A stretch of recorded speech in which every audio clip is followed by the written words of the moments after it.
Good evening and welcome to the Joko, to this week's Joko conversation. I am Brother Youssef, and with me is my partner and comrade, Tasha. Hi, Tasha. Hi, Youssef. Hi, everybody. And we'll begin as we always do, um, expressing our gratitude to our ancestors and our personal lineages, our family lineages, and all of the parenting forces that were a part of our becoming people who organize themselves around uplifting humanity, around the dismantling of the scourges of um, supremacies and uh, extraction and exploitation and um, all of the hyper violent um, discord brewing forces, discord engendering forces that all folks who are trying to uplift humanity are rallied against. And we first acknowledge that it's our values, right, that lead us on to this path, that we're also grateful to be upon. We also acknowledge that we are coming from and uh, give our homage to those champions in the African global family who have pushed forward so valiantly and have succeeded incrementally over time, in a story that is not uh, presented by the dominant media, um, whether it's books or films or reporting or journalism, common talk, histories, any of that. Um, but absolutely, as long as there has been this scourge of oppression and exploitation, um, pressing in this particular way on humanity, there has been a resistance to it.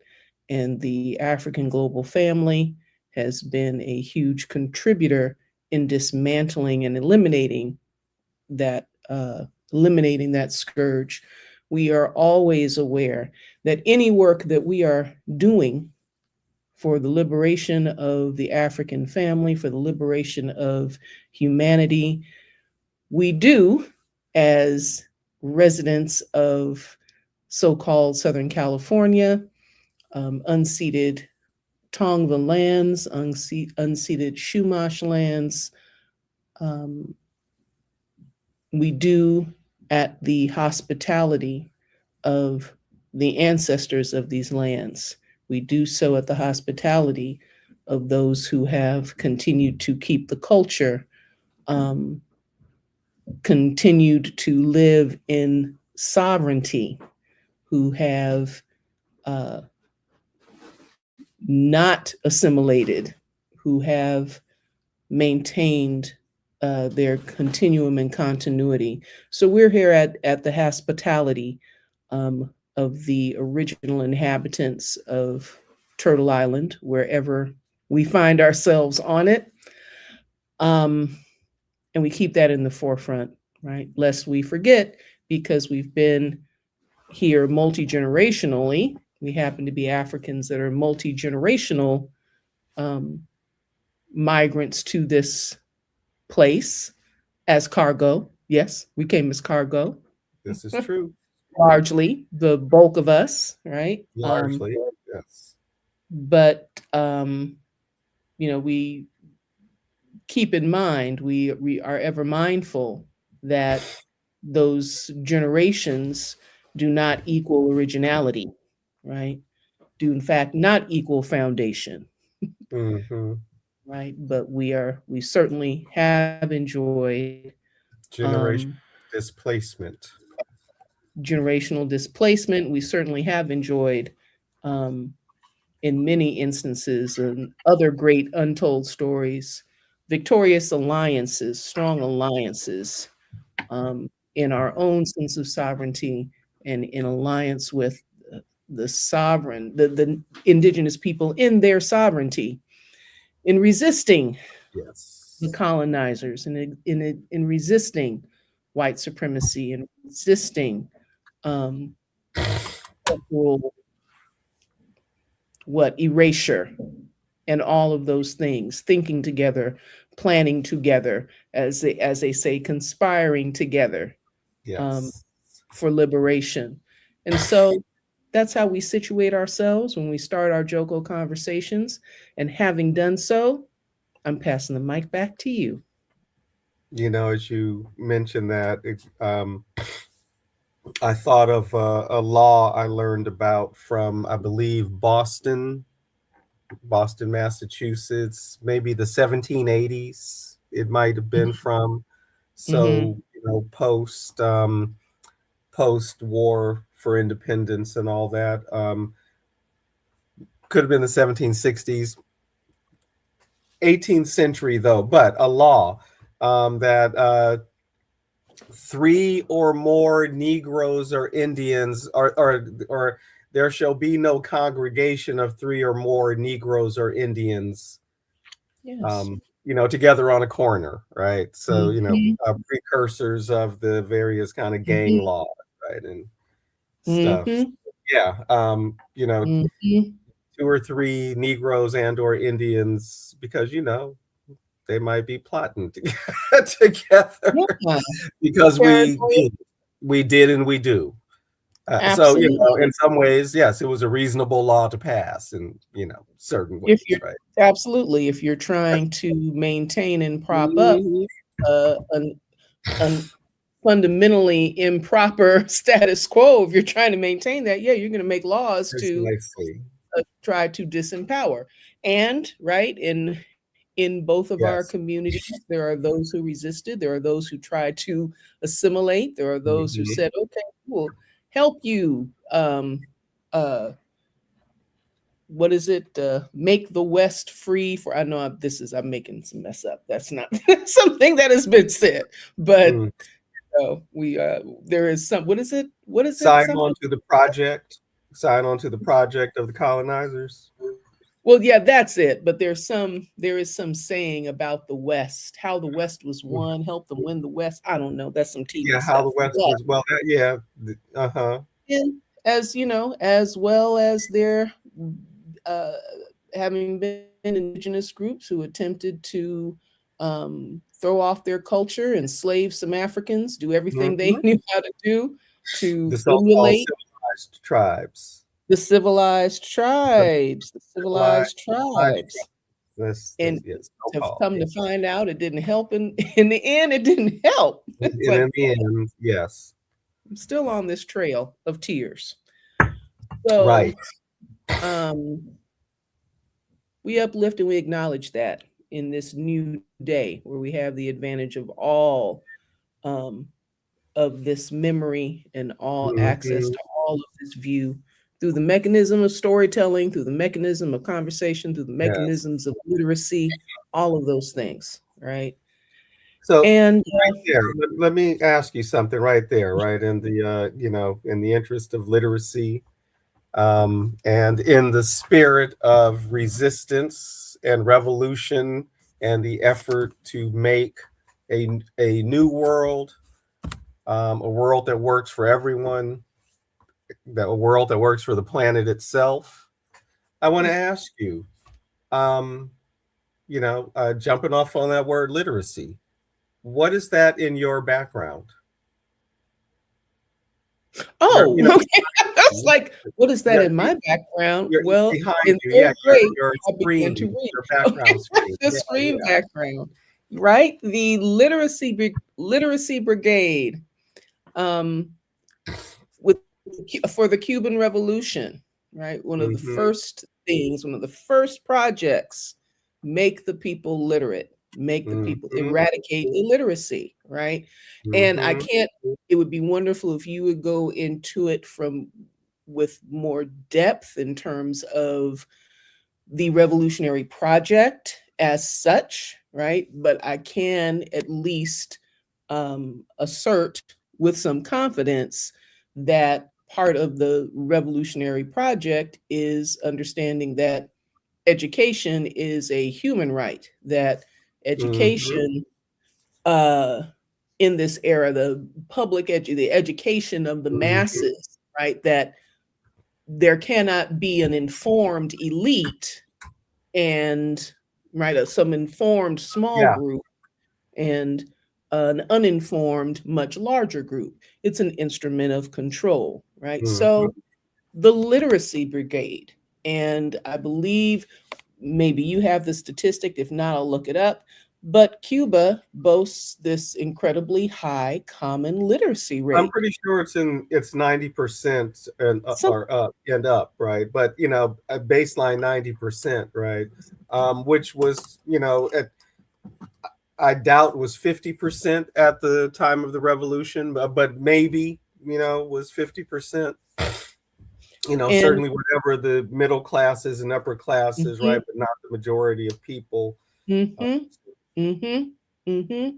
And it matters, mhm. the ways, the what we mean by wealth, um, in the world we want, what we mean by human thriving and human flourishing Yeah. as not defined by material acquisition of more property than the other guy, more luxury items than the other guy, more Profit, right? access, Not profit driven, not not acquisition profit driven. driven. Yeah. But right, but what makes for high quality human life, right? Um, and so that's as much as I can say. That's Mhm. as much as I can And say. literacy is one of those things, particularly in a modern world, and now postmodern world, and for some people, post-literate world. Mm-hmm. The Mm-hmm. It becomes necessary, right? Literacy is a necessary tool, and you named it. I really couldn't add much more to it in terms of the revolutionary project, right? That this uh, literacy and education defined as human rights, and then certainly in the various resistance movements around the world, right? As folks can understand how the shape of the world was changing, right, in terms of how power is Mm-hmm. exercised administratively, right, Mm-hmm. Mm-hmm. and really, Mm-hmm. just as it was in the ancient world, right, where those who write, right, were typically had power or access to power, and Mm-hmm. certainly to, the levers of state power and all that, and Mm-hmm. Um, so it becomes clear, right? That I mean, it's one of the practices of the missionary schools, even, right? That Mm-hmm. folks that have some kind of literacy, even if it's just to train Mm-hmm. the native civil service, right? That will work Mm-hmm. under colonial white supervisors. Mm-hmm. Mm-hmm. The importance of literacy in the modern world has been recognized as part of the revolutionary project, and one of the ways in which the powerful maintain their control, right, and Mm-hmm. education becomes a site of oppression, Mm-hmm. and only educating people for certain roles, Absolutely. the example of the Bantu education in South Africa, right, to or even here, right? Is I'm sorry, William. I can't remember the brother's whole name. But the book, "The White Architects of Black Education," that looks at the role of white industrialists, northern industrialists, philanthropists, right, Yes. the founding of the historically black colleges and universities to serve their purposes, though, right? Not as a liberatory process for black people, even when coming from the most sincere and best intentions, right, of whatever Mhm. they think, black people are capable of and all this. And Right. Mhm. um, but to serve the empire, right, to serve the US state, to Mhm. to create loyal black citizens, Mhm. right, the Absolutely. Mhm. but the understanding, right, of literacy being Mhm. necessary for that.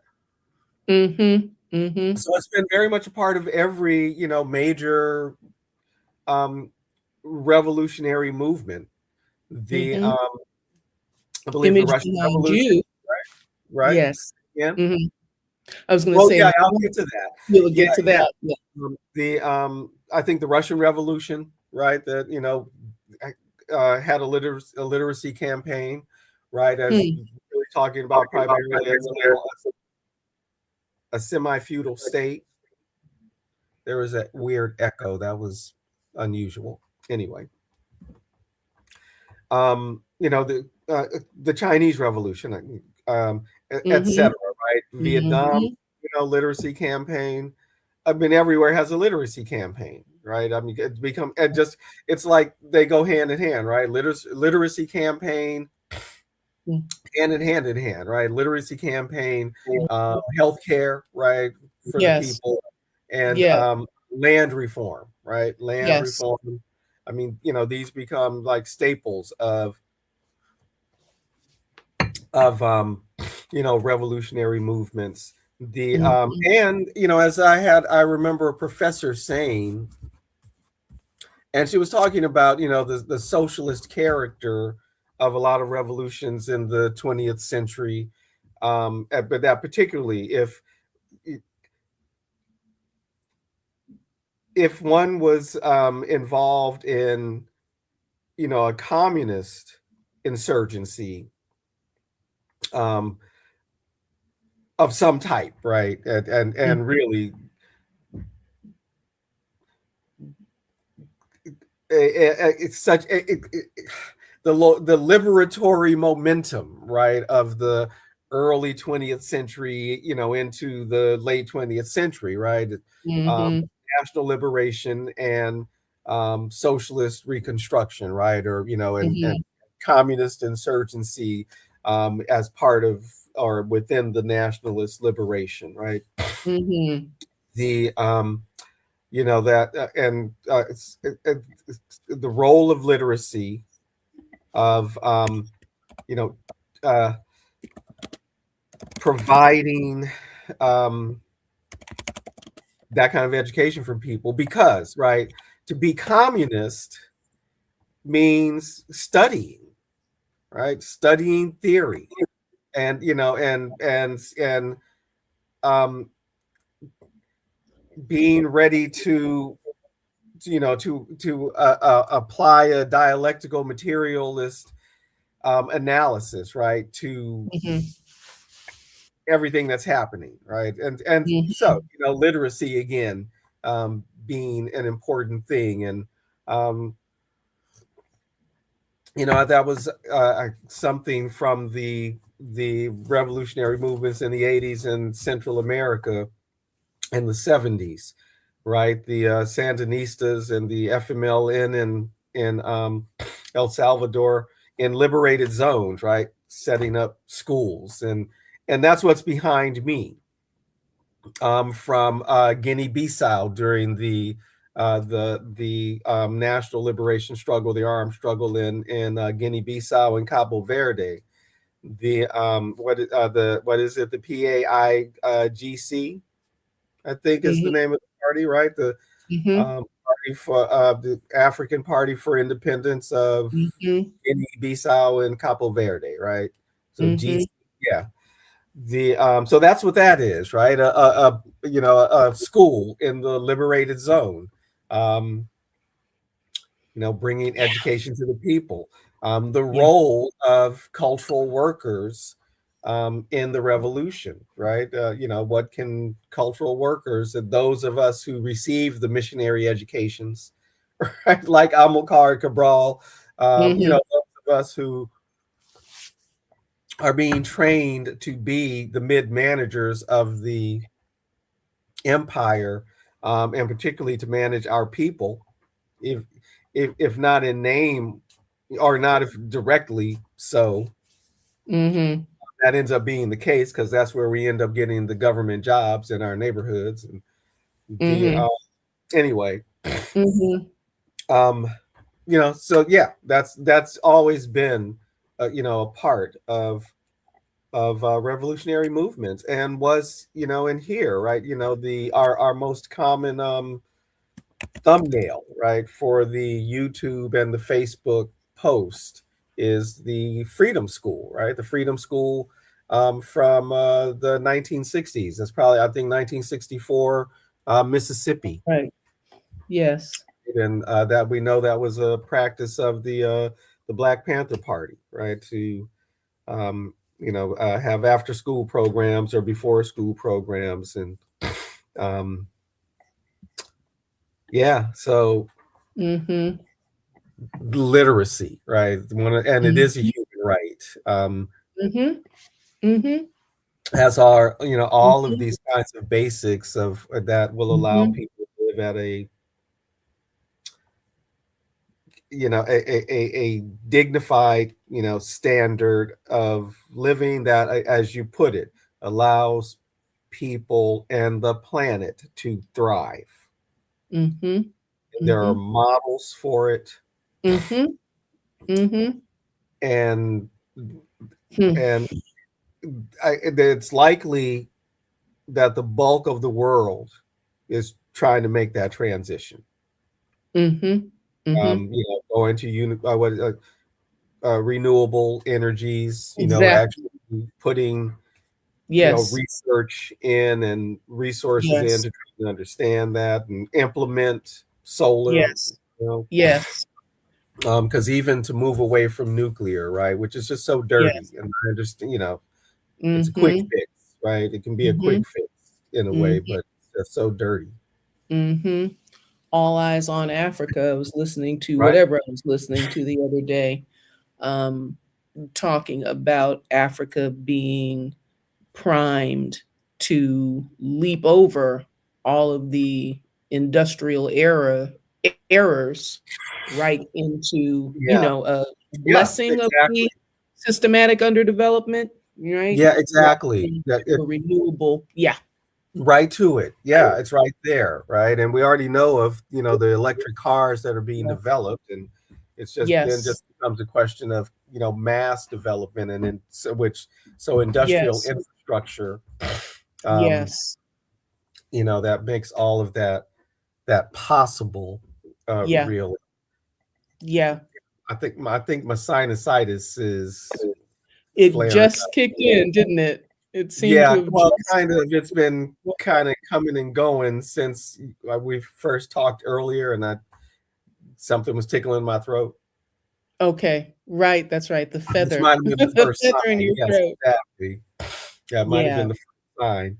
And yeah. and again, I'm thinking I'm having an allergic reaction to dairy. There's Ah, probably, that it makes sense okay, because, we'll okay. see. I'm trying to Yes. avoid taking any hard drugs if I can help it. But Hard, the Allegra hard. is in there if it, It's right. if it Right, feels right. like it's going to intensify and it becomes hard to breathe. Hard antihistamine or whatever Yeah, else it is, whatever it does yes, for you. whatever, right? Yeah, So anyway, so yeah, um, um, so these this, um, the the world we want in our grasp and in mhm, this dynamic time and mhm, in this, uh, it not being, not only whatever utopian is criticized as mhm, unrealistic, not only is it not unrealistic, but it is, models and variants and increments and pieces and parts of it are working all over the place, are working all over the place. Yes. Yes. And so, this issue also of suppressing the story. So there is an illiteracy, a functional illiteracy, and then there's this, right? This Mm-hmm. literacy of what? Topical literacy, subject literacy, Mm-hmm. allows people to participate in the visioning, the decision making processes that are going to take humanity where it goes, by virtue, by dint of, just being incorporated in conversations, right? And I'm deliberately trying to abstract it so it doesn't get pigeonholed in any one place. These notions of scarcity of talent, these notions of scarcity of things like intelligence, though we don't really know what that is, or whatever that is, you know, um, it's not something that only a prescribed elite can harness, right? And Yeah. can manifest and should therefore be privy to, what, these kinds of conversations and these and what is it? The access to the accumulated knowledge base, the kinds of fools that are um, in these positions currently, these two fools that are acting up, these two nuclearized fools that are acting up, are just the kind of library burning fools, right, that have deprived humanity of accumulated information that do this periodically, um, and surely they will, given the right set of conditions, attempt to do that again in one or another. If evacuated, I was listening to someone earlier talking about Einstein's socialism, you know, and I could totally see some kind with these people, some kind of, schmear campaign, not smear campaign, or some kind of attempt to discredit Einstein and his intellectual contributions Mm-hmm. based on his socialism, Right. and trying to, because that's the mentality, right? This thing that we always talking about and looking at, the that anti-modern and that move toward religiosity in opposition to um, um, kind of like the material, rational science and those kinds of things. Um, but yeah, um, so here we are. Speaking of which, um, what are we talking about tonight? The white supremacism of it all. The white supremacism of it I all. mean, all the conditions that made and make the national liberation movements necessary, and the why the world needs to be Yeah, reimagined, and why it is transforming right before their eyes, and absolutely. in this last desperate grasp to hold on, right, to the Mm-hmm. hegemony. um, Mm-hmm. all the talk, right, as we say, the white supremacy of it all, and I, and the white supremacism of it all, right, because Mm-hmm.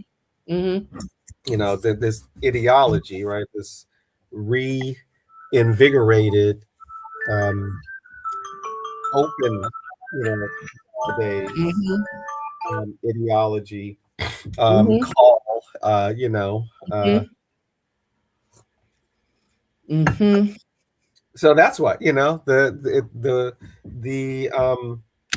the hubris, the arrogance, the assumption, right, that you can just bomb fishing boats in the Caribbean, and ignore international law and agreements around the Caribbean as a zone of peace, or just regular old due process and jurisprudence, right? Where nowhere, at least nowhere in the Americas, and actually I don't think anywhere in the world, but I'm not sure about that. But certainly in the Americas, drug trafficking, even if it's taken as a serious crime, is not a capital crime. Mm-hmm. Mm-hmm. So, Absolutely. extrajudicial executions of people who have no opportunity to say we are not drug traffickers. And, when there is a policy in place called interdiction to check that, if which is already invasive, but at least, it's not, automatically lethal.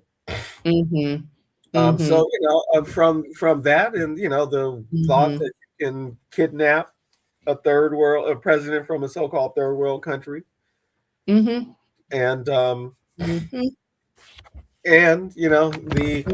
arrogance, the hubris that also led them to go into this quagmire in Iran, and that emboldens Israel in all of its plans for a greater Israel, and can go ahead and invade southern Lebanon, while it after starting a war with Iran, and all of it, right? All of it. The ongoing ongoing discourse in this country, right, that hearing from various versions of these Christian nationalist pastors who are being quite openly white supremacist and hierarchical, and the racism, the misogyny.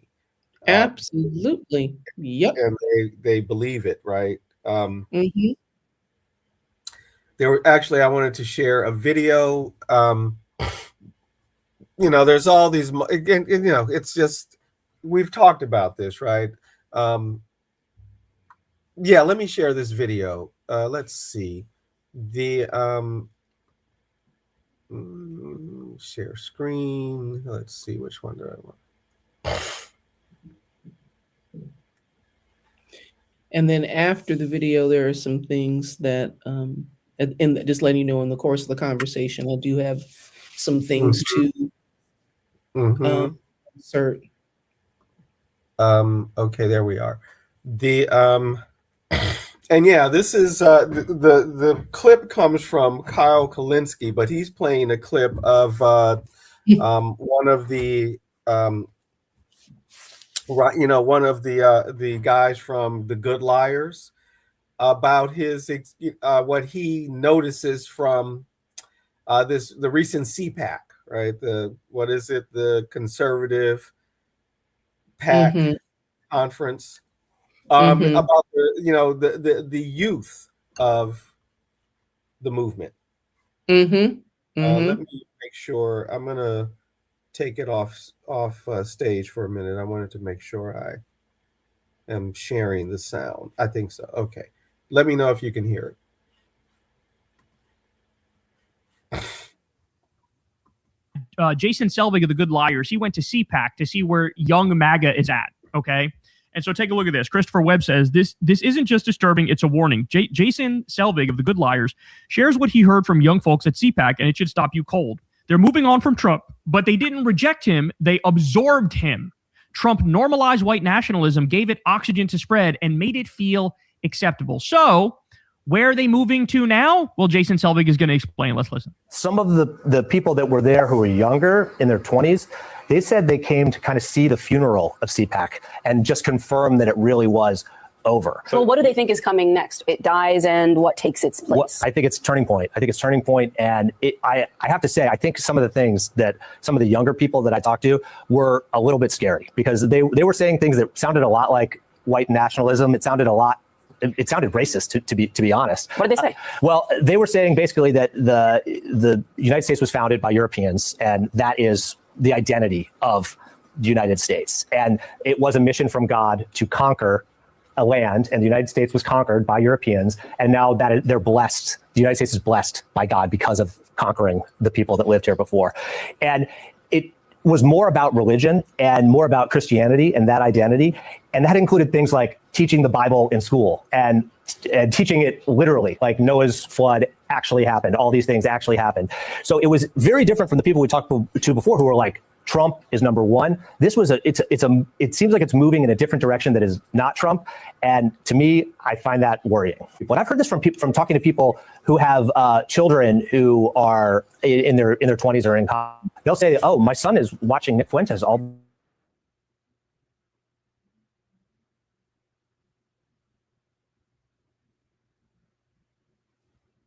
happening, and you're kind of seeing it bubble to the surface now, which it's very different from the Trump rallies we've gone to. Like, the way people are talking about this is very different than what we heard in the past. So understand what he's saying there. What he's saying is, yes, MAGA is dead or dying. Thank you, Kyle. But we got it. But yeah, exactly. Mm-hmm. This lean in, right? This lean in to the white nationalism. And of course, that was announced when Trump came down. So when has the United States not been a racist country, right? But the full chestedness of it, right? I mean, the struggles against racism and racist structures and colonialism, right, and colonial culture. And a struggle and an ongoing struggle, but we know that progress has been made on that front, right? Challenging the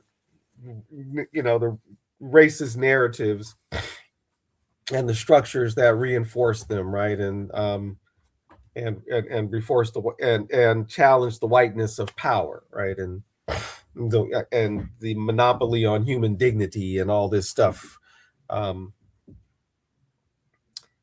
Well, when he came down that escalator, spouting, I mean, since then, right? The descent and the re-embrace, right, of the open, irrational, blood and soil, special blood, benefits of geography, whatever the narrative is, specialness of Europeans, white people, the West, right? And how many times are we hearing that term right now?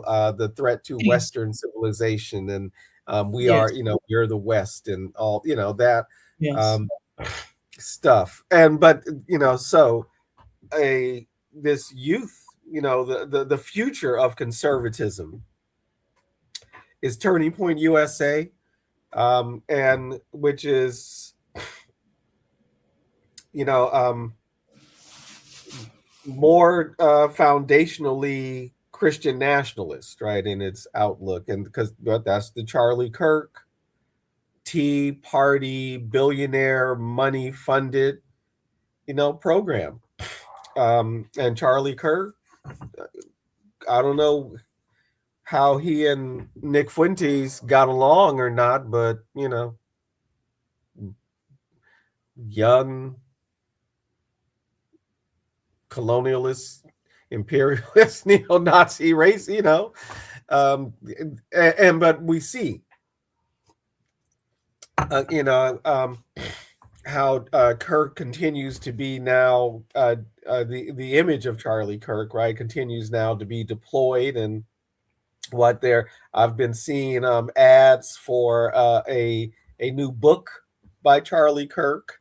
I guess a compilation, or I don't know if the explanation is that he was writing it before he was assassinated or whatever it is. There's a new book and very sentimental, ads, and no mention of the harm that he has done to young white men in particular, in giving them permission to be their worst selves and the worst of what colonialism and imperialism has had to offer the world, right?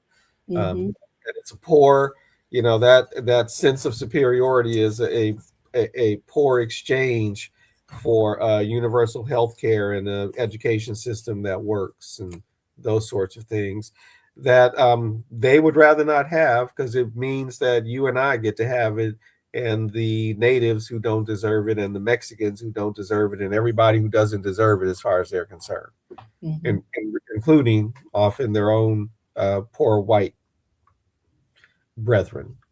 Mhm. So that's what, you asked me what we were supposed to be talking about. That's what we're supposed to be talking about, the And white supremacy of it all, right? well, And, that's been, and really, again, this version of it that we've really been living with these last 10 years. yeah. Yeah, go ahead. Yeah. So one thing about it also is, those of us who, black liberation folk, have always been clear that Trump is not Mhm. the issue, is not the question, is not the, so this is not news to us, right? And though I can see how it would be news of a sort to the young man's name. I can't. Who is the young man? Who is Which the young host man? of that program?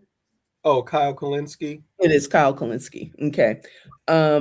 Maybe, a news of a sort to, to some folk, but and certainly folk of a certain generation, that, oh, this is Trump, this Trump issue, oh, Trump, Trump, Trump.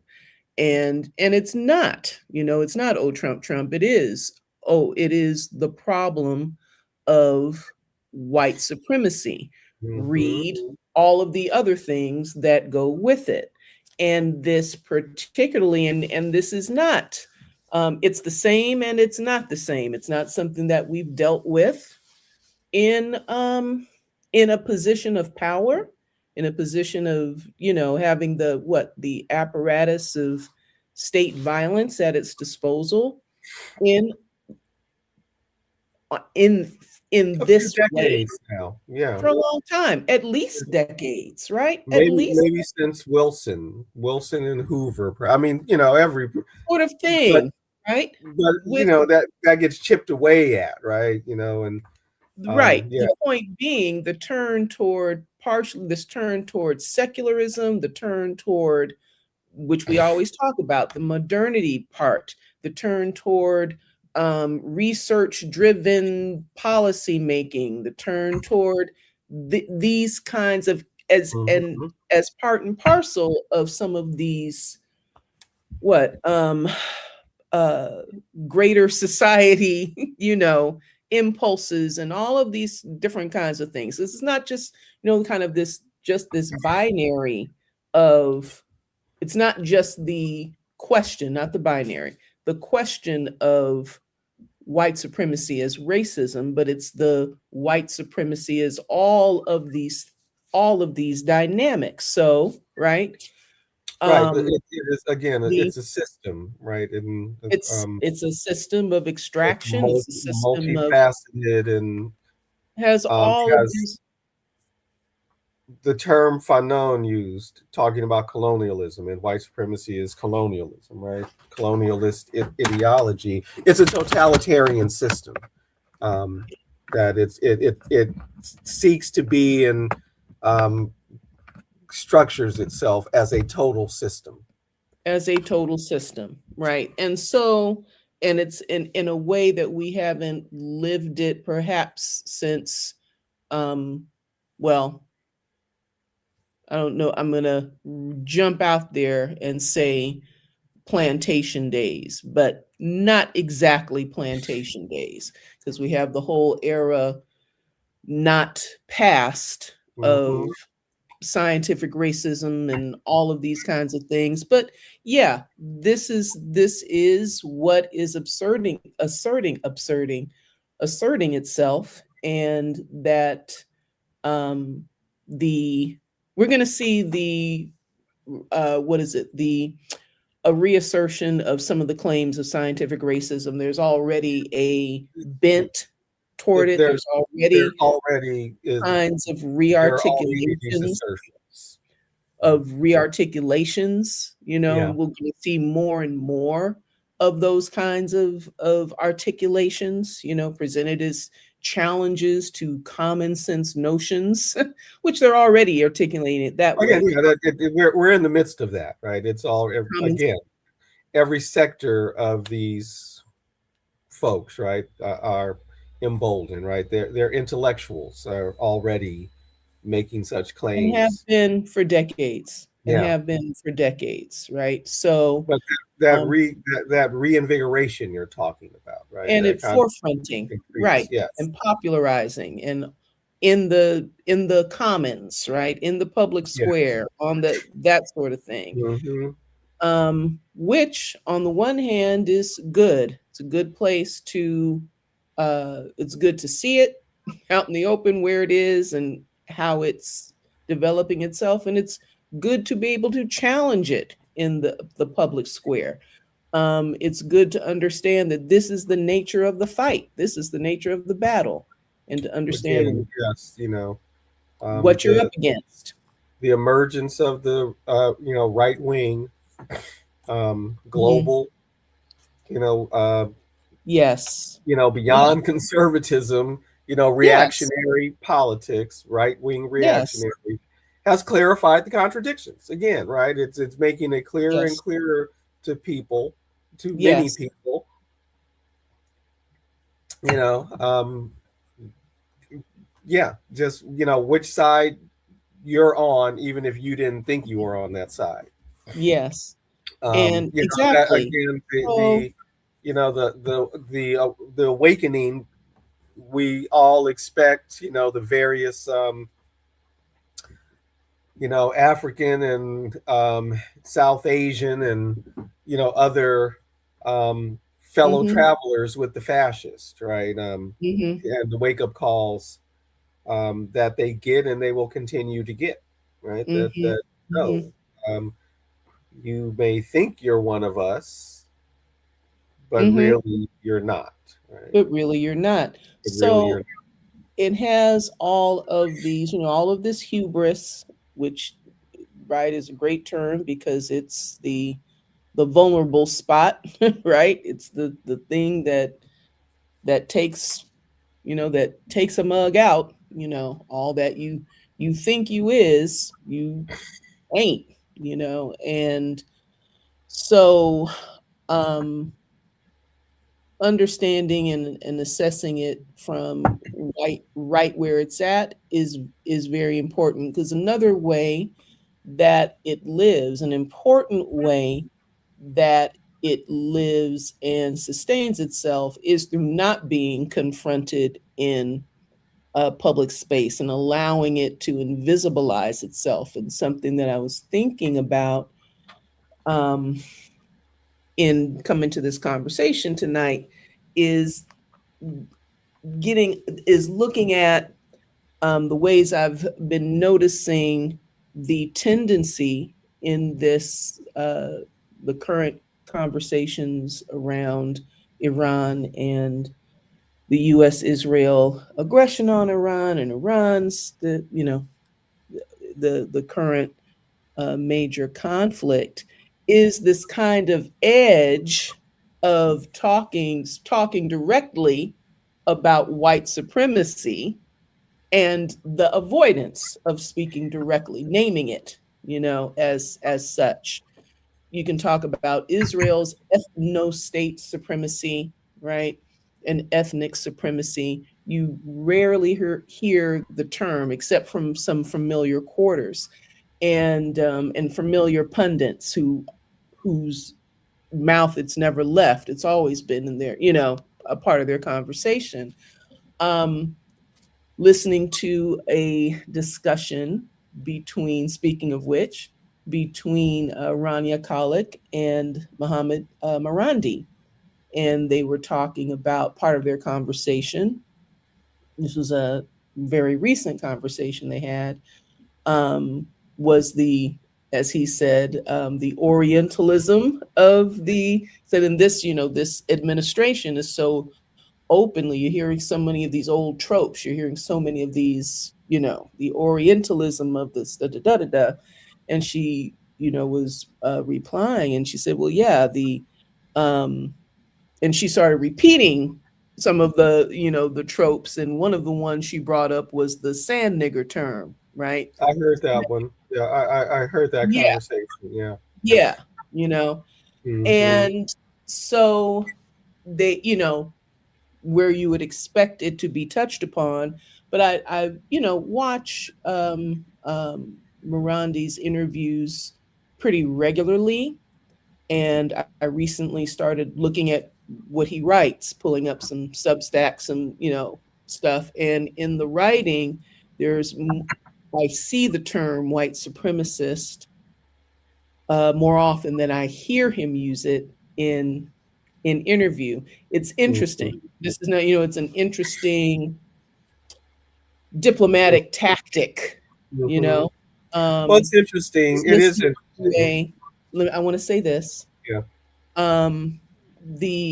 Listening to a panel the other day that included a 6-person panel, actually on neutrality studies, but it was a neutrality studies hosted the program, but someone else was like kind of the facilitator. But there were 6 folk in like the first panel, and then a sister joined it later, and I didn't watch that far. But it was interesting because the first question that the facilitator posed to a group of actually, I think all of the folk were um, um, from West Asia, with the exclusion of the host of neutrality studies. But point being, he began with Aimé Césaire. His first question to the panelists was, said, you may be familiar with, the negritude thinker Aimé Césaire, right? And he's essentially, right, the thing that you'll be hearing a lot now, that fascism is just colonialism turned in on white folks. And this becomes a problem and a horror when it becomes, when it's turned in on Europeans. And he literally asked folk to respond to that. What role do you think, white supremacy is playing in the U.S.'s statecraft and Israel's and all of this? What I listened to 3 responses. No one responded to his question. It was all evasion. It was all evasion. There were other frames of the conversation that the panelists were having: the role of modernity, the historical alliances of this, that, and the. There were 3 other areas. They all went to those areas and absolutely ignored the question about white supremacy. So all of that is to say, the way that, not to mention, except on Breakthrough News and on the Freedom Side and that particular programming, conversations about Sudan, conversations about Israel's interests in Africa, not something you generally hear, talked about. So all of that is to say, just talking about the role of invisibilizing white supremacy and not calling it what it is, as such, and invisibilizing Africa, that helps to prop it up and has to be eradicated, has to be challenged and eradicated in these kinds of in the analysis, right? As these conversations are proceeding, but there's quite a bit of hesitancy. That's all. That's all. That's all I was trying to say. So my experience is not the same.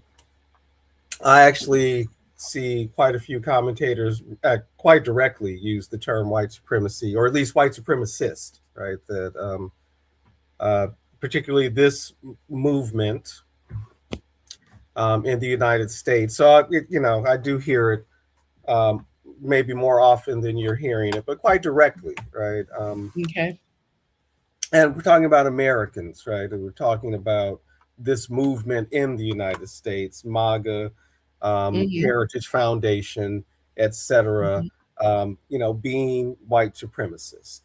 And they aren't always, though, scholars or media people or some certain kinds of expertise, right? It's the thing about social media.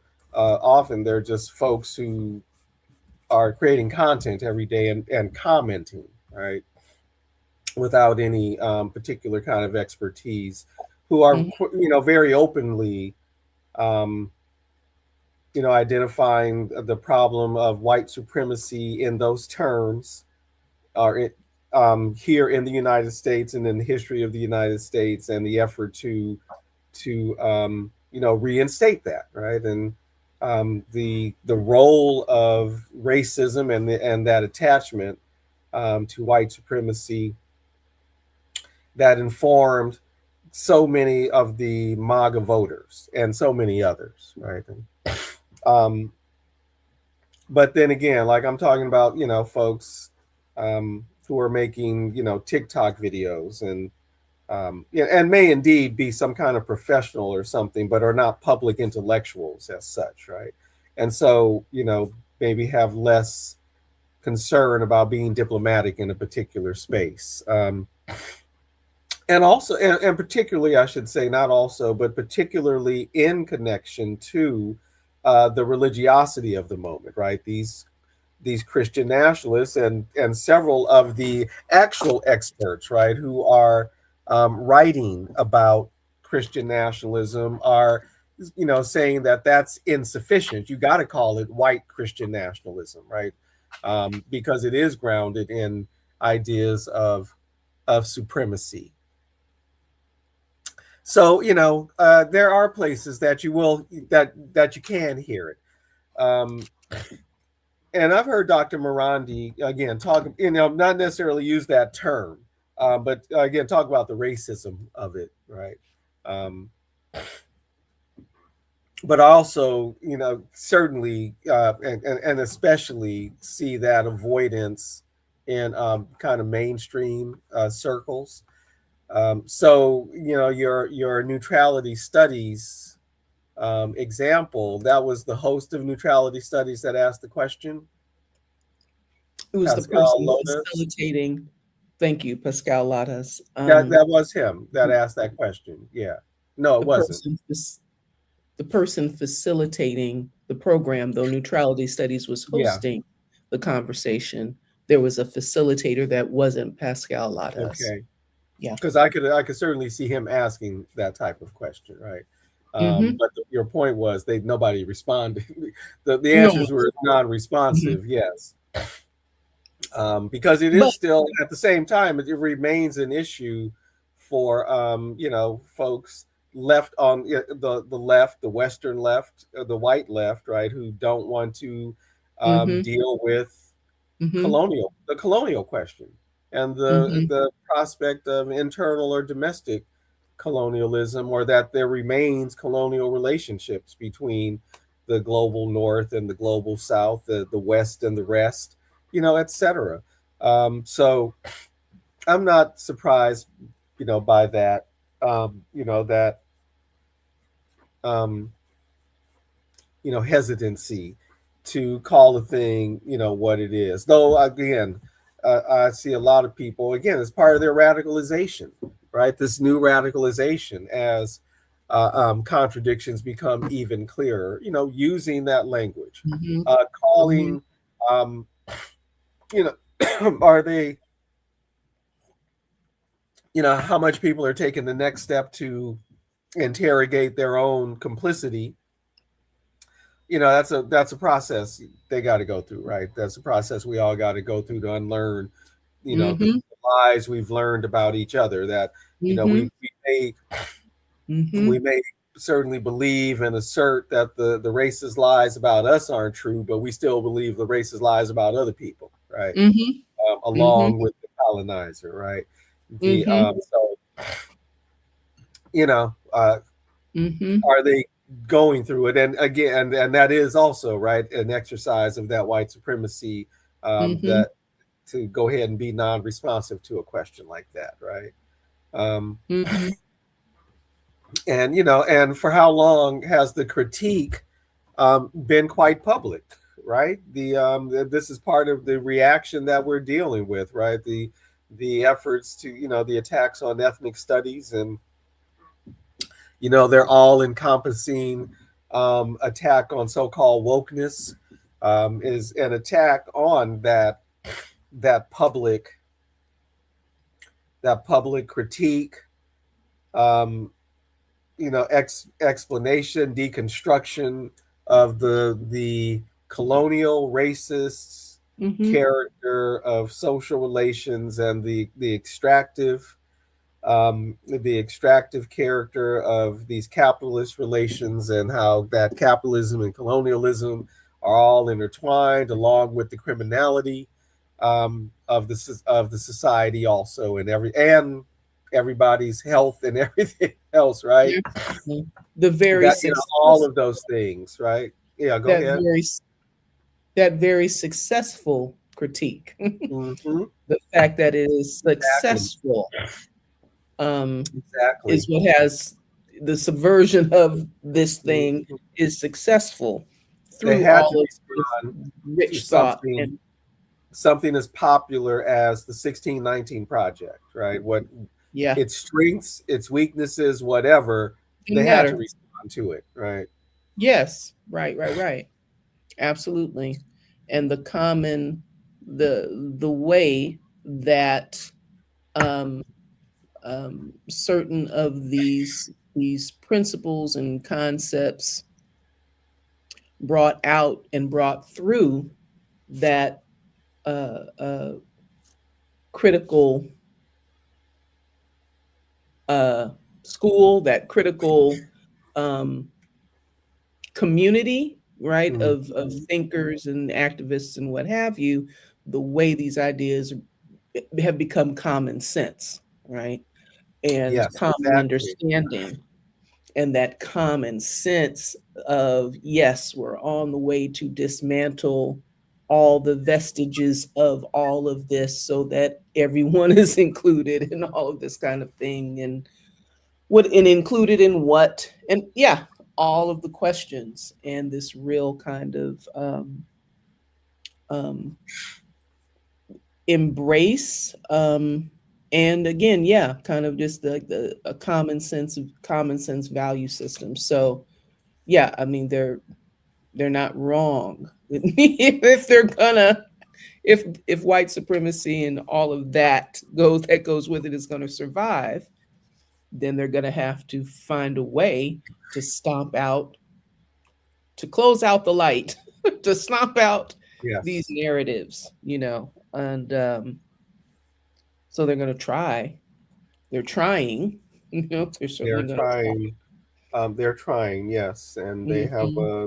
there's a global media network, Hmm. a global media reach that they have, and all that, and still, though, the alternate narratives get out. People tell their stories. Despite them, and despite their control, spaces like this YouTube, Hmm.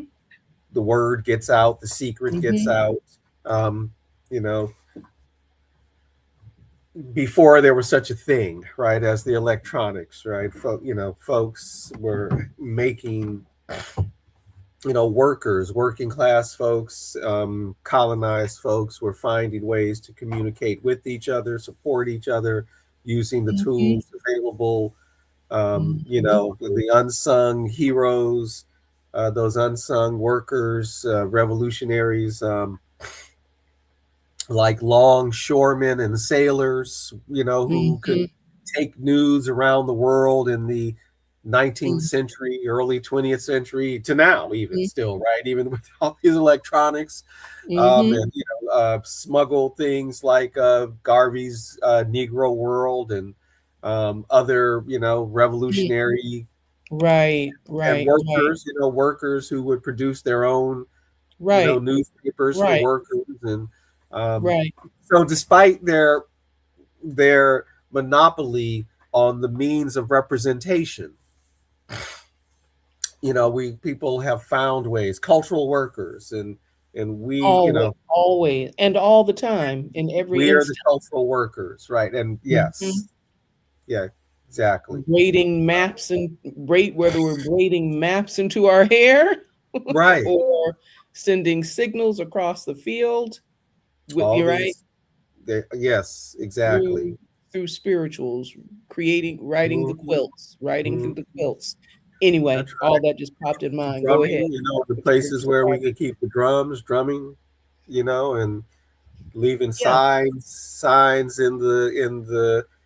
in the trees and on the rocks, and etc., right? Folks everywhere have found ways, and have beat the empire back to the point that it's in this moment of crisis, real crisis, yeah, overstretched, um, picked yeah, on a foe that can match it, or at least hold it at bay for a really long time, and yeah. planned to Mm, planned for the eventuality of what's mhm. happening now, right? So, Yeah, um, and we look to tell the story. So, yes, and we live to tell the story yeah, and watch it unfold. and inspire action, and And which is also happening. yeah, Yes, because I've been thinking about Kirk the last couple of days as well. And the turning point phenomenon and their work to grasp the minds of the youth, which didn't just pop up, that's right. didn't just pop up yesterday. This is an Hmm. ongoing effort. But you know, um, as well, there's got to be at least as many uh, youth of all stripes, and certainly youth of color, who are uh, uh, cultivating their liberatory awareness, that are cultivating Yes, liberatory that's right. information, that are are quite fluent in the politics. That's right. You have people who are quite fluent in liberatory politics and are live the study, live the activism, so it's not, it is absolutely um, at least anybody's game.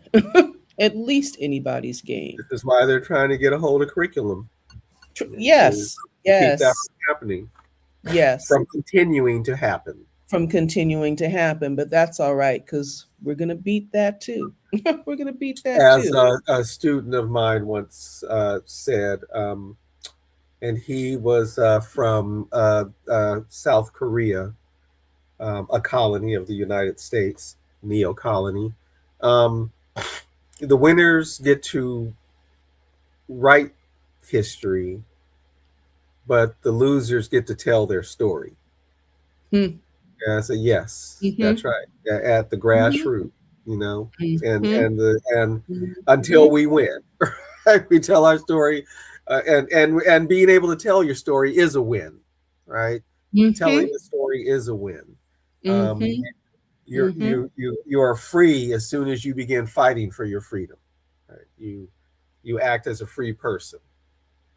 Absolutely. Absolutely. On the way to total liberation. Right. And it's not just something to say, it's real. It's right, It's and it's real. real. That's You right. know, Because how again, important. what's his name? Gil Scott Heron, right? He explained it. He said, in some interview, the revolution isn't televised because the revolution first happens here, Mm-hmm. and then it manifests in the world, right? So, Mm-hmm. Mm-hmm. Yeah, absolutely. I forgot what I was gonna say, but that's all right. It might come that's all back. right. Yeah. Um, um, Something that keeps coming to mind and keeps coming to mind just in this looking at these times and these days and uh this very profound contradiction that's being clarified, at this time, the way that this kind of profound through this choice between the West is the best, and Right. then there's the rest. Um, about 40 years ago, and I was about 17. Um, my mother, may she rest in peace, and she does, um, said from her uh, beauty shop, what am I saying? Beauty station, beauty shop, what do they call it? Booth station, whatever it Beauty was. parlor. Right. At her, no, not parlor. Those who know what I'm saying. Okay, in Mm-hmm. terms of the operators often work out of salons and rent their Right. space. This Yeah. was years Rent after she their chair. closed her salon. And, Mm-hmm. because she didn't want the responsibility of the salon, because she wanted to have her mind free to read histories and study ancient Egyptian language and do all these things and think about, the solving the problems of Black people. And yeah, she said about 40 years ago, in about 40 years, the time is going to come for choosing up sides. She Mm-hmm. had a particular set of meanings and whatnot, but Mm-hmm. just very potent in not only intuitional sense. Am I saying it right? Intuitive sense, but also um, in speaking from a base of what had been at that point many years of studying just the dynamics of the ancient world and getting a sense of the prerogatives of this kind of development of the idea of the West and Mm-hmm. its sense of itself Yeah. as an imperial worldly as a place of an imperial, as a hegemon, right? Global Mm-hmm. hegemon, that whole notion. And so all of that, stirred up. And she used to say, yeah, I give it about 40 years. I give it about 40 years, mark my word. And of course, her clients, oh, Omar thinks she knows this, thinks she knows that. She's a beauty operator. What does she know? This is utterly ridiculous. We are fine. We have arrived in our corporate spaces and whatnot. And of course, obviously, it comes back to mind in these days because I'll be like, well, I'll be damned. It's about 40 years. I know. Yeah. It's about 40 years. And so it's a dynamic and exciting time. And all times are dynamic and exciting, but there's a lot going on. There's a lot to contend with. And, may we continue. I don't have to say may we will continue to be resilient. We will continue to be creative and problem solving and, shining light where it needs to be shown. This is an era like, I'm saying, yeah, they're trying They're trying. And they're going to try a whole lot of stuff, But this isn't going to be a win. And I'm not talking about the U.S. I'm talking about the West. I don't know everything I'm talking about. I don't know everything I'm talking about. This is an intuitive sense. I don't think they're going to make it this time. Um, maybe we are in the era of that turning tide. Of that tide truly beginning to turn. Yeah, and may we be successful. As I listen to another, I think I was listening to Democracy Now! This morning, or I may have been listening to another program. No, it was Democracy Now! A Someone who just won what Amy Goodman described as the Nobel Peace Prize of like global water supply science and what have you. And so anyway, he was talking about water bankruptcy, right, and the um, uh, serious problem of our water supply, right? The urban water supply, the global human water supply being depleted, through its uses, through pollution, through all of the things. And so there's a whole lot uh, that we're contending with. There's a whole lot that we're contending with, or that we must address and solve and incorporate and consider and explain. You know, if there's going to be survival for generations to come. So that's a good place to close that conversation, I think. Yes. And, you and I are not very good, or if at all, self-promoters. We do not do what most people who do things like this do. Announce that, hey, if you want to follow us, you can look at our Instagram, right, which we do have, and things like that, right?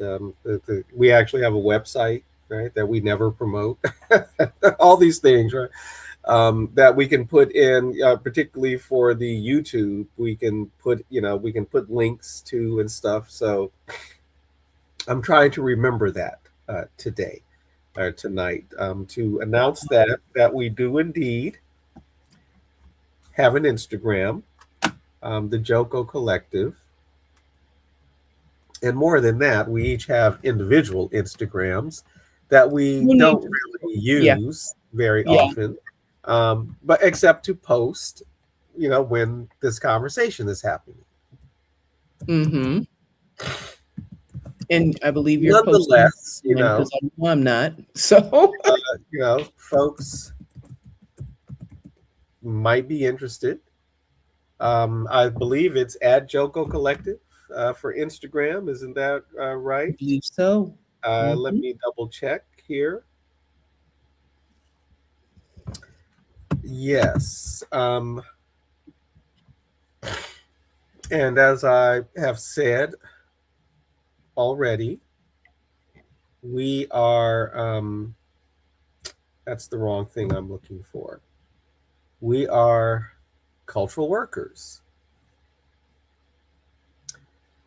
And I know I have spent my adult life, doing cultural work. Tasha, you have a background in Near Eastern studies, correct? I do. Yes, and in fact, ancient Near Eastern studies. I do. And have been a dancer, right? Do you want me to tell this? course, yes. Well, Okay. actually, no, I don't want you to tell it. I want Okay. you to answer. Oh, But that's right. Yes. You've done West African dance and yep, grew up learning ballet yep, yep. and lived that, right? I mean, lived Hmm. life as a dancer, performed, and Yes, had the pleasure of doing so, and yeah, we will be better about that and clearer about that. And yeah, I've had the great fortune to be exposed to a number of interesting, contradictory circumstances um, coming into the study of hmm Guinea Senegal style West African dance hmm as a 19-year-old was one of those conciliatory. Well, there's always a contradiction to be resolved, and this is yeah. absolutely an eternal truth witnessed in many traditions and articulated in many ways, but certainly one of the profound healing uh, forces in my life path for which I am eternally grateful. Um, and the way that the importance of cultural work, the way it integrates um, understanding, the way it integrates um, experience and all of the things in this pre-intellectual way, or in this non-intellectual or other than intellectual. It's not certainly not anti-intellectual, because we don't, we're speaking holistically, so Mhm. yeah, I absolutely had the pleasure of working for many years. I stopped dancing about 10 years ago, and so I danced for 20 years. West African dance performance study and instruction was a part of my life for 20 years, and what a blessing. Mhm. Many a bill, you um and yeah, what else did you mention? Yeah, so I did do that as an And some undergrad. acting too, Well, some I, theater a little bit, very little community very theater. little It was just community. Yeah. a love, Mm-hmm. um, uh, unrealized. But um, in any event, so that I'm not just kind of rambling and meandering at 9:30, um, I will definitely get have a more be able to describe my background and Well, you've said plenty. I mean, what I do. Yeah, not asking for a in biography a right now. concise, yeah, in a concise way. I'll definitely look forward to putting that together. Yeah, well, I think, you like I said, not really asking for a biography, just, some little, background, because we never let people know who we are besides that, we're the Joko Right, collective right. and even the collective, right, that has gone through its transformations from when we were on the ground, and the members and the emeritus members and all that, right? So we do have a story to tell, uh, Yes, and because you're also a teacher, right, and yep, you interact with young people, right? yes, this is true. Regularly, right? And you teach in a way that is, allows you to do the other things you want to do, right? And Hmm. but in the LA Unified School District, and I know you've taught in like Culver City School District too, but primarily LA Unified, right? And Hmm. um, so and I so a cultural worker, right? Again, Hmm. teachers are cultural workers, even if they're science teachers, right? They're because science is not outside of culture and the practice of science. The and you and I with our comrade Tashina do another cultural project, right? The People's Mic, because you're also a poet. Yes. And I know that you have a wonderful collection of poetry that I look forward to being published. Um, and I'm wanting people to know, the things we do, right? Yes, and As that we're yes, here talking to people and appreciate the audience that we have, right? And like they deserve to know a little something. So anyway, yes, that's right. I know you got you got a degree from UCLA, the UCs, and all these other things you do. And of course, as you say, and I'm just a sister in the hood, you've been the community work you've done consistently also, and that you know yeah, as a cultural worker, and someone who is has been supportive of events, right, and uh, things out there. yeah, and it's Yeah. a good conversation to have. As we invoke when we begin the parenting forces in our life path and all of the experiences that bring us to be people who choose this. It's an interesting discussion. What we say when Hmm. we begin.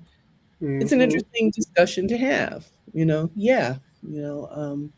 This is why we're here doing what we're doing, and this is how I came to think what I think and why. And yeah, that's Yes. important.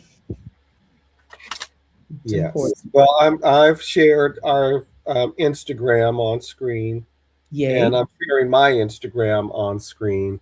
Though Hmm. I don't, I don't post that much more than you, but nonetheless, right? I'll share Hmm. it anyway. I expect to be posting soon because it's April, and I have announced before that or often when I sign on, I'll identify myself as a poet and a professor, Yes. and I am a published poet. And Yes.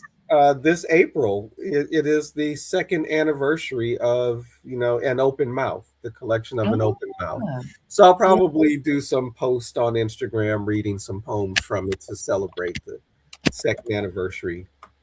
Um, and yes, that's right. You can find us on Instagram. Is it People's Mic Now or the People's Mic Now on Instagram? I don't know. That's a shame. Let's look, Let, let's let, check let me right see to make quick. sure we're giving the accurate. Yeah, it's Yeah, the People's Mic. the people's Um, mic, and it's not where now. and our other People, partner, that's a shame. um, our other partner in the People's Mic posts more consistently, right? People's Mic material. Yes. So yeah. Yes. Yes, she does. So yes, an open mouth, right? An open mouth from what is it? Um, Lord have mercy. Atapon Books, Atapon, or no, I'm really pronouncing it wrong. Atopin, I think, is how you pronounce it, Mm. right?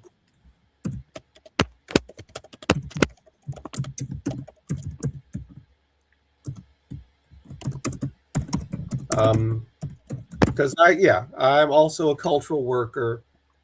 Have spent my adult life doing, cultural work, right? Poetry, primarily, and other type things, right? But that you can, we can go into more detail, about that stuff another time. But yes, with a background, a degree in Black Studies, a degree in Composition Studies, and a PhD in Cultural Studies. Um, and all that to say, we're not just pulling stuff out of our ass, right? We read the world and have considered, opinions and try to be informed. And and open to new information, and being able to grow our understanding and not get stuck on particular ideas when you get new information, right? So anyway, um, so people can know who they're listening to, every week, And sometimes joining the conversation. and sometimes join in the conversation. Yes, that would be wonderful.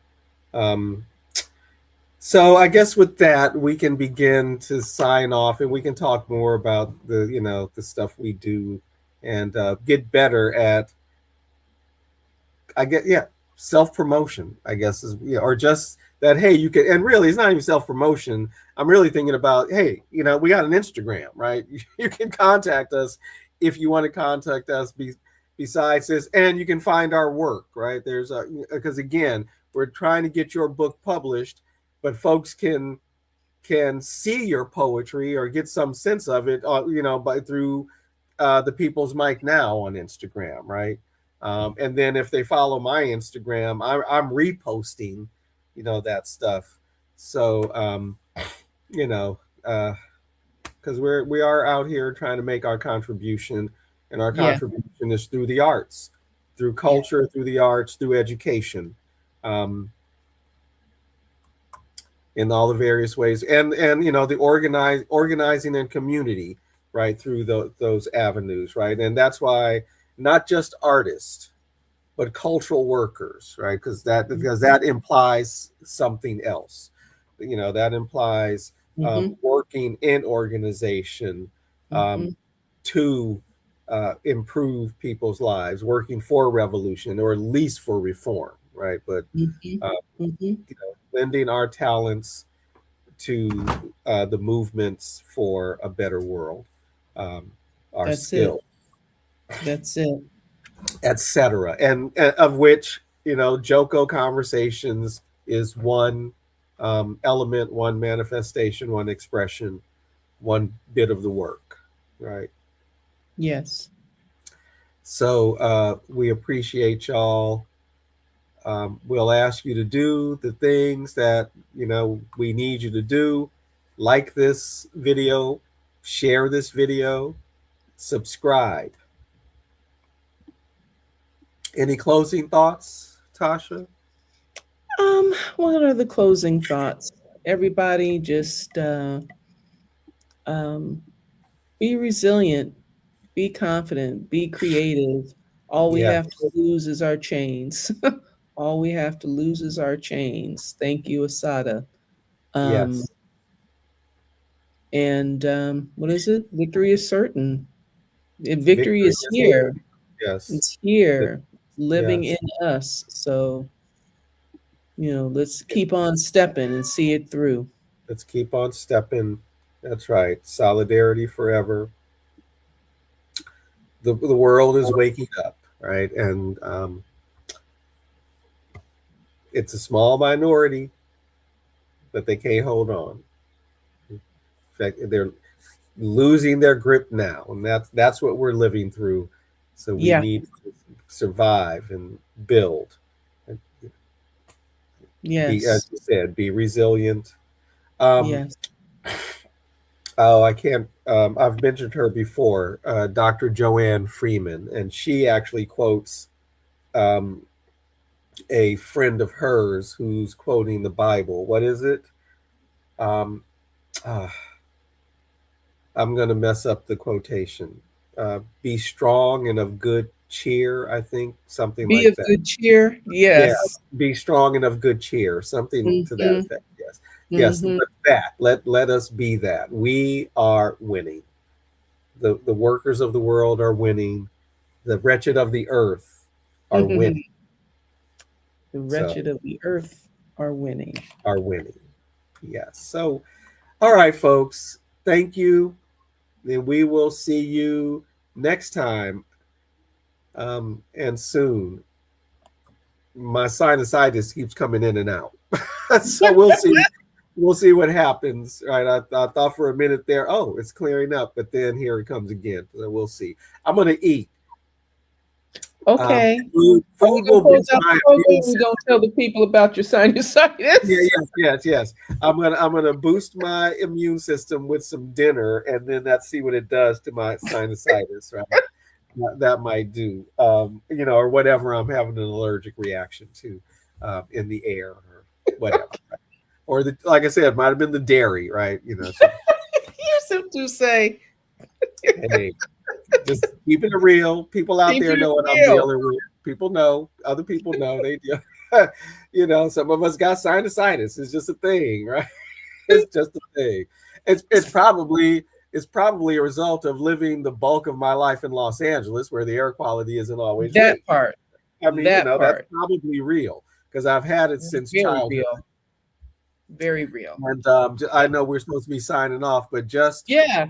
I was telling my granddaughter that as we were driving to the event on Saturday, and we could see the lovely Hollywood Hills, which aren't that far away from us, really. But anyway, I was telling her, how lovely. When I was growing up, you couldn't even see the hills. Could go weeks without seeing the hills, right? And so you can see the difference that something like the EPA and high standards for cleaner gasoline, such as it is, matter, right? So I used to ask my mom, why's my chest hurt? She said, that's just the air, son. Come inside, right? Come inside. So anyway, it makes a difference. And that is likely why I and like so many other Angelino natives, have some respiratory and sinus issues. So absolutely. The price we pay for, industrialization and all that. So anyway, folks, I ain't going to keep rattling on. Let me put on the music. Good night, y'all. Oh, wait a minute. I got to close properly. Bob Marley, Revolution. Revelation reveals the truth. It takes a revolution to make a solution. And you can laugh at that revolution too and dance. Let's make a revolution. Right. Yes.